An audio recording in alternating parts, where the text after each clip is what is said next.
Hello and welcome to Follow the Money. I'm Raine Musñgi. Join us as we explore the tools and insights you need to jumpstart your financial journey.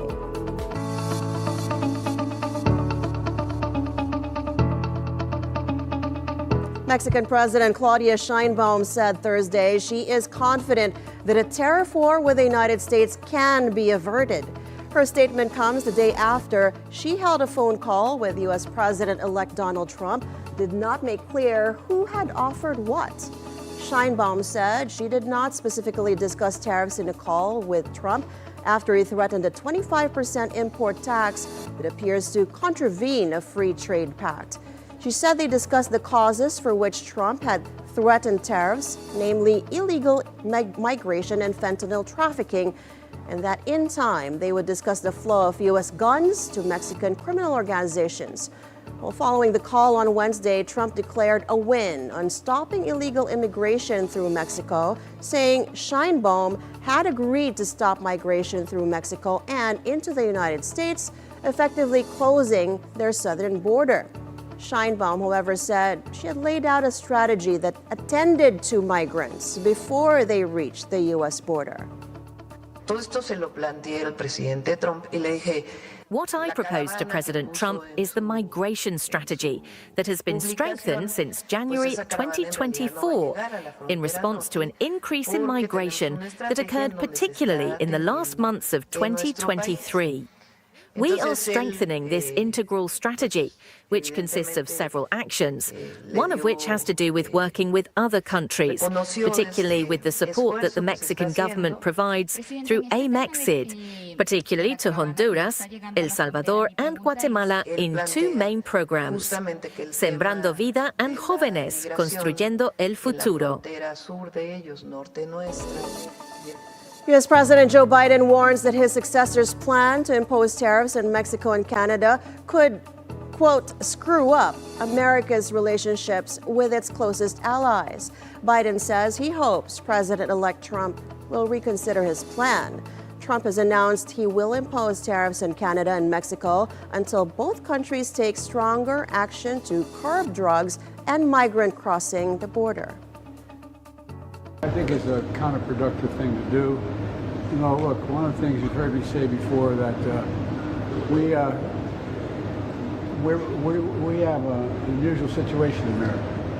We're surrounded by the Pacific Ocean, the Atlantic Ocean, and two allies, Mexico and Canada. And the last thing we need to do is begin to screw up those relationships. I think we've got them in a good place. Bitcoin neared an all-time peak of almost $100,000 Thursday, but analysts warned against putting everything into Bitcoin. Investors are anticipating a significant downward move for the cryptocurrency. That's after Bitcoin hit a record high of $99,830 on November 22, but it has since fallen more than 8% to one-week low of $91,377 on Tuesday. The world's largest cryptocurrency has soared 120% so far this year and about 34% this month, with the election of Donald Trump as U.S. president and a slew of pro-crypto lawmakers in Congress. The price of Bitcoin has risen enormously since the beginning of the year. It has more than doubled. However, it must also be said that many factors have contributed to this. Firstly, low interest rates. There is a lot of liquidity in the market. Bitcoin has also established itself as an investment. But a very decisive factor has also been the re-election of Donald Trump, who is betting heavily on cryptocurrencies.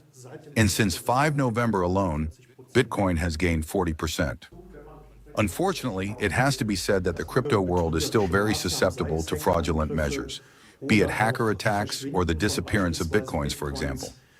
Unfortunately, this is still a problem, even though regulation has already improved considerably, in Europe in particular, but also in the USA. A very strong regulatory framework has been introduced that did not exist before. Nevertheless, it has to be said that cases of fraud still cannot be ruled out. Both gains and losses are part of Bitcoin. That has to be said quite clearly. I also invested once when it was at an all-time high. It was at 68,000 or 60,000, and then didn't go any higher. And then there was a downward trend, which is of course emotional and not nice, but that's part of it. Bitcoin is very volatile. It means it makes fast, big movements upwards, but it also makes them downwards.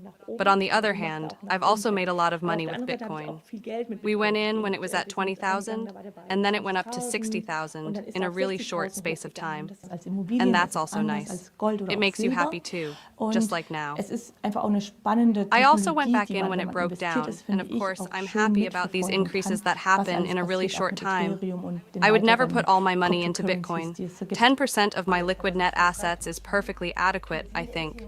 But I think it's a nice diversification. It's different from shares, it's different from property, it's different from gold or even silver. And it's also an exciting technology that you can get involved in when you're invested and follow what's happening, including with Ethereum and the other cryptocurrencies that are out there. There's no need to panic about the depreciation of the ruble in recent days. That's according to Russian President Vladimir Putin, speaking in Astana, Kazakhstan, following a summit with leaders of a security alliance of ex-Soviet leaders. Putin said the Russian currency's sometimes sharp fluctuations were related to budget payments and seasonal shifts. The ruble was rebounding on Thursday from a more than 7% slide against the U.S. dollar to around the 115 mark in the previous session, after the central bank said it would stop buying foreign currency to stabilize financial markets. Russia's economy minister Maxim Reshetnikov blamed the slump on the global strength of the dollar, but analysts and economists attribute it in part to rising geopolitical tensions since Western nations allowed Ukraine to fire long-range missiles deeper into Russian territory last week. They say new U.S. sanctions on Gazprom Bank last week were also a factor. Russia is grappling with high inflation, and the central bank has already hiked its key rate to 21%, which has drawn criticism from businesses struggling with exorbitant borrowing costs. As for the fluctuations of exchange rates of the ruble, this is connected not only with inflationary processes, but also with budget payments, oil prices. There are many seasonal factors. So generally, in my opinion, the situation is under control. There is no reason to panic for sure. Well, Russian President Putin accuses Germany of using unlawful measures and unacceptable methods in its treatment of assets belonging to Russia's largest oil producer, Rosneft. The future of Rosneft's German assets, which include a 54% stake in the PCK Schwedt refinery, is unclear after Berlin effectively took control of them. The issue of Rosneft possibly selling its stake in the Schwedt refinery in Germany to Kazakhstan so that Kazakhstan itself could supply oil for refining at this plant in Germany has been discussed many times. You know, everything is possible. The only thing that seems unacceptable to us is the use of illegal methods against the Russian company Rosneft by the German government, which simply looks like nationalization, confiscation of our property, removal from management, and so on. But this is also a matter of negotiations, and Rosneft is ready for these negotiations, both with German regulators and with their partners, as well as with any others, including from Kazakhstan. Putin also said that Russia and Kazakhstan had discussed increasing oil supplies to China via Kazakhstan. We also discussed the possibilities of creating new routes for pumping our products, both oil and gas, to third countries, primarily to the People's Republic of China, including through the territory of Kazakhstan. These are very profitable, interesting, and promising routes and promising projects. Of course, they will contribute to stabilization in the global economy and, of course, first of all, in the Asia-Pacific region. And for us, they will create additional opportunities for working in the markets. Meanwhile, the Chinese government issued an action plan to reduce logistics costs and boost economic activity with the goal of lowering the ratio for social logistics costs to GDP to around 13.5% by 2027. The plan issued by the General Offices of the Communist Party of China's Central Committee and the State Council said by 2027, the country expects to further optimize the structure of goods transport and strengthen the national logistics hub system and modern logistics service network. China will further optimize its national cargo transport system with the goal of raising the share of railway freight volume and railway freight turnover to about 11% and 23%, also by 2027. Port container transport via rail and water is expected to maintain strong growth. Previously, our Hunan-Guangdong Africa Rail Sea intermodal train service didn't have a direct route. Now with the new service, the transport time from Zhuzhou to Guangzhou has been cut from 72 hours to just 20 hours. We are also continuously optimizing rail freight costs, and through resource integration, we have reduced logistics costs by about $345 per container. After the break, we'll get an update on world wages, a new warning from the WHO on the H5N1 virus, and Jordan sneakers that are up for auction. Stay on BNC and follow the money.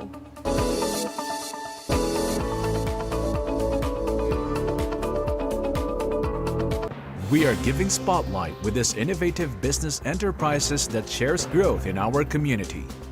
We're giving these entrepreneurs a chance to boost their business in the market. We hope that we inspired you to embrace your passions and strive for your dreams. Let's join Mai Rodriguez together with different entrepreneurs to know their stories and challenges. Pathways to Success, 11 a.m. on BNC, the Bilyonaryo News Channel.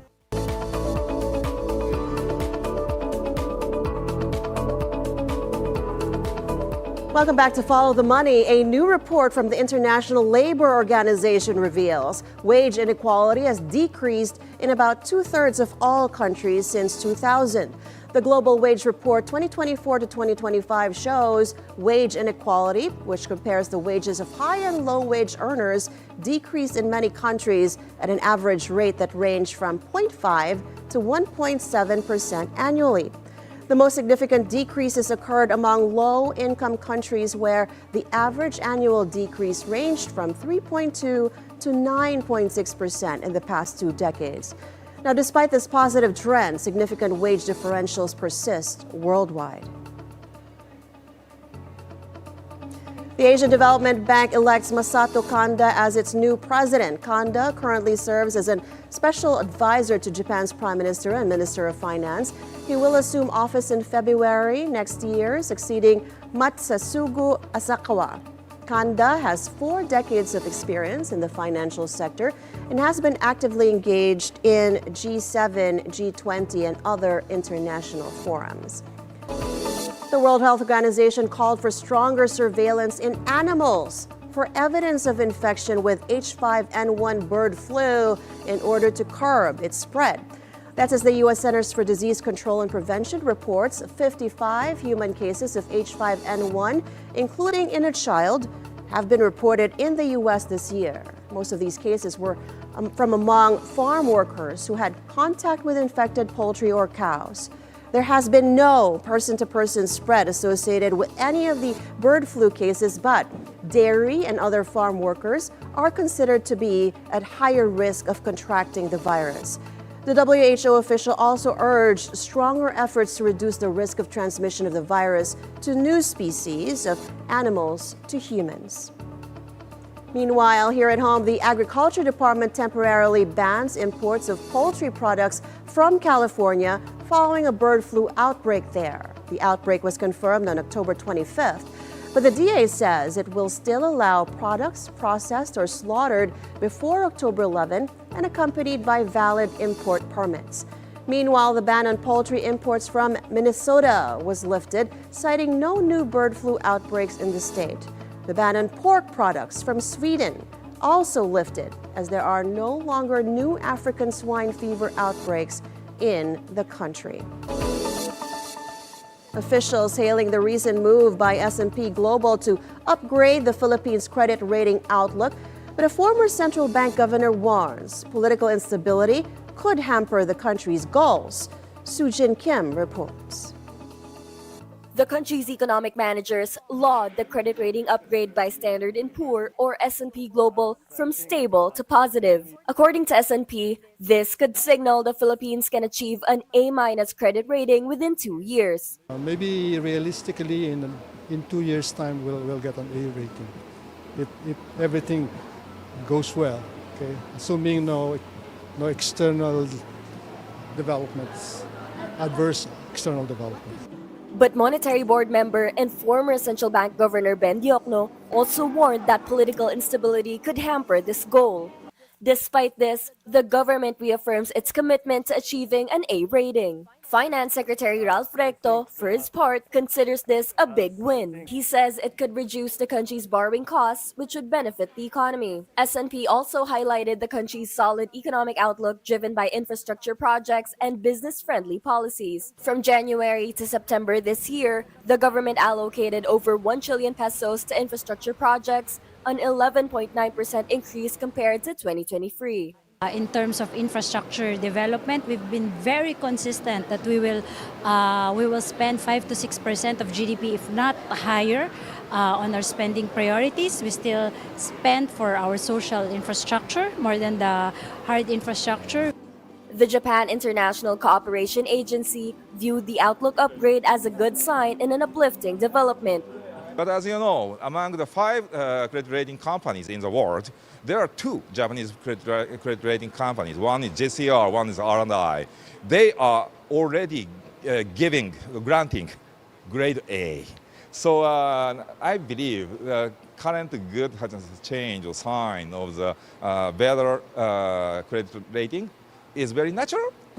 Sakamoto expressed confidence that the improved credit outlook would further boost collaborations between the public and private sectors. The credit rating change is a very happy news for everybody, including for JICA, because JICA is in a position to encourage more, FDIs, foreign direct investment, because we are supporting so many big ticket projects like infrastructure, railways, or disaster risk reduction, and so on. However, S&P warned that a reversal to a stable outlook is possible if fiscal and debt positions weaken. Soo-Jin Kim, BNC. Finally, a piece of NBA history may be yours in an upcoming auction next month. Sotheby's is auctioning a pair of game-worn sneakers which belong to Basketball Hall of Famer Michael Jordan. These are reportedly expected to sell by as much as $400,000. Jordan wore these sneakers in the 1993 NBA Finals, particularly in Game 4, where the Chicago Bulls legend scored a Finals career high of 55 points against the Phoenix Suns. The auction begins December 2nd. And that is it for today's edition of Follow the Money. I'm Raine Musñgi. Thank you so much for watching. Keep it here on BNC, the Bilyonaryo News Channel, always on top.